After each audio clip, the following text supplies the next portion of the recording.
Hello students, welcome to Pharma E-Class. I am Dr. Tahir Nizami, Associate Professor at Smriti College of Pharmaceutical Education, Indore. In the series of our lecture of B.Pharm 7th semester class of subject Instrumental Method of Analysis, our next topic is infrared spectroscopy or IR spectroscopy.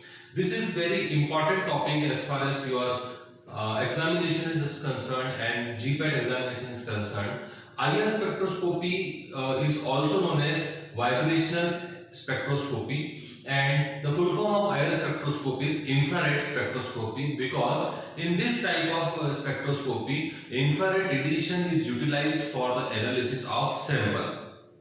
And we have already studied what are infrared radiation and what is the range of infrared radiation. Now, in introduction part of IR spectroscopy, we will find that IR spectroscopy is also known as vibrational spectroscopy, and it is so called because in IR spectroscopy there are some molecular vibration occurs due to IR radiations.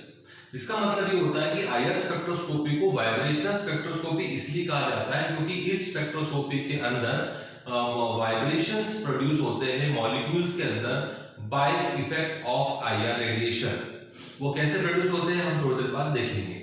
Now in IR spectroscopy we know that the spectroscopy are of two types, emission spectroscopy and absorption spectroscopy. IR spectroscopy is known as absorption spectroscopy because it is a type of absorption spectroscopy because here absorption of IR radiation occurs by the sample.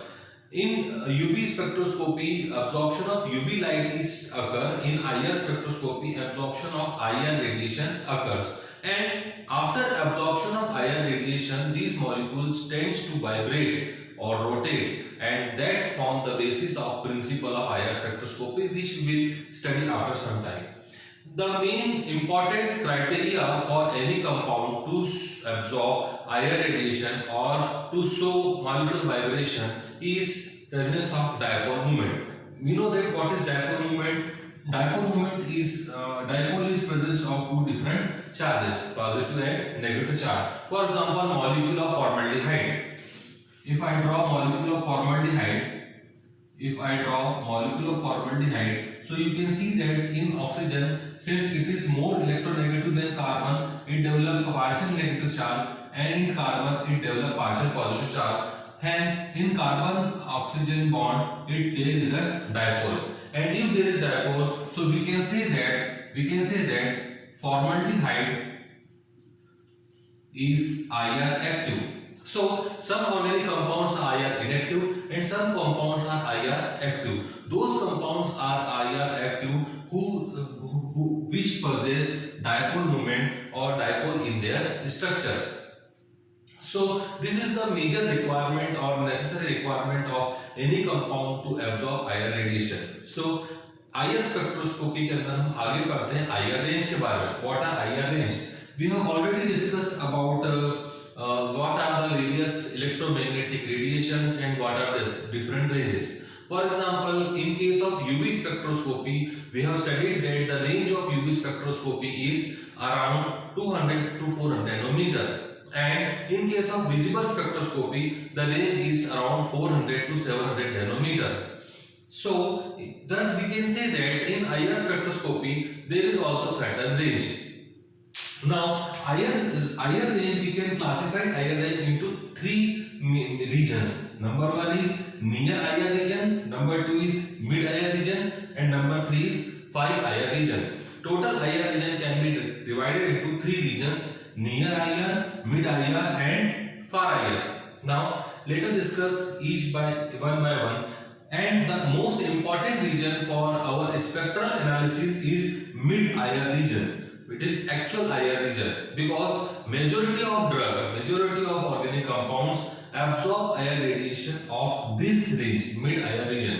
Now, near IR region is associated from 0.8 micron to 2.5 micron, whereas mid IR ranges from 2.5 micron to 15 micron, and far IR from 15 micron to up to 200 micron.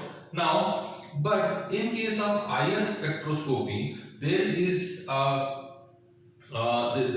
a unique thing that we quantify the substance on the basis of wave number.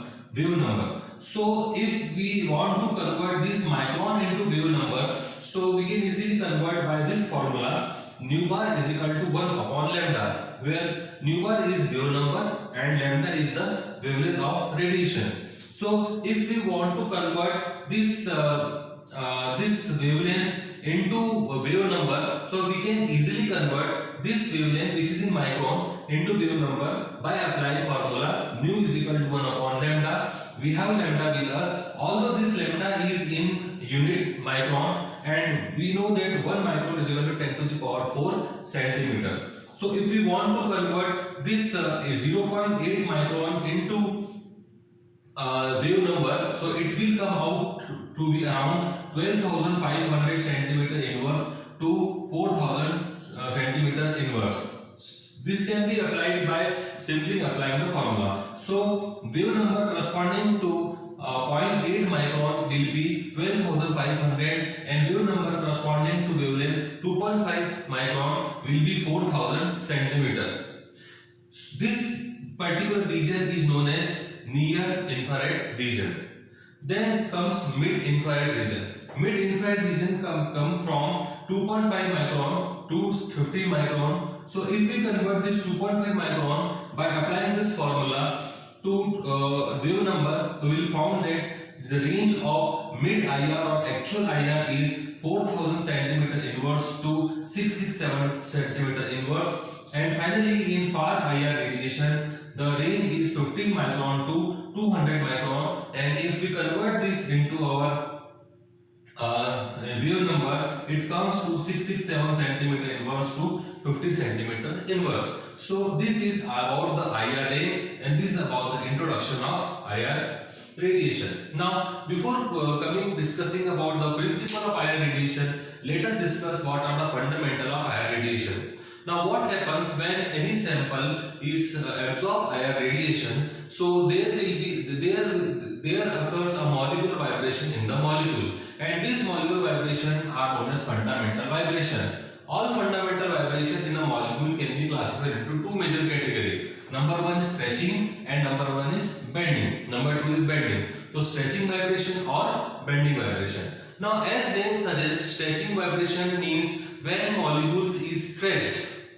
When molecules stretch, that is, it move apart from the central atom, and certainly stretching required more energy than bending. And what is bending? Bending is just twisting or adjusting from its axis. That is, in stretching, the distance between bond is either increased or decreased, while in case of bending vibration, the distance of bond is same and the bond is twisted or rotated from its axis, and this is known as bending vibration. For example, if this is a bond, then if we stretch the bond and increase the bond length or decrease the bond length, it is known as stretching vibration. And in case of bending vibration, it only bends into its axis, either up, down, forward or backward. So the stretching vibration certainly require more energy than bending vibration, and the stretching vibration can be subcategorized into two categories. Number one is symmetrical and asymmetrical. Now in symmetrical vibrations, molecular vibration, asymmetrical vibration, this is a central atom and these are the two other atoms. We can easily understand the stretching vibration by simple, if this is a central atom, if this is a central atom, this is our central atom, and these are the two atoms. These are the two atoms. So it looks like this. So what happens in symmetrical? What happens in the case of symmetrical molecular fundamental vibration? The distance is increased or this atom is stretched above, far away from the central atom, and this particular atom will stretch far away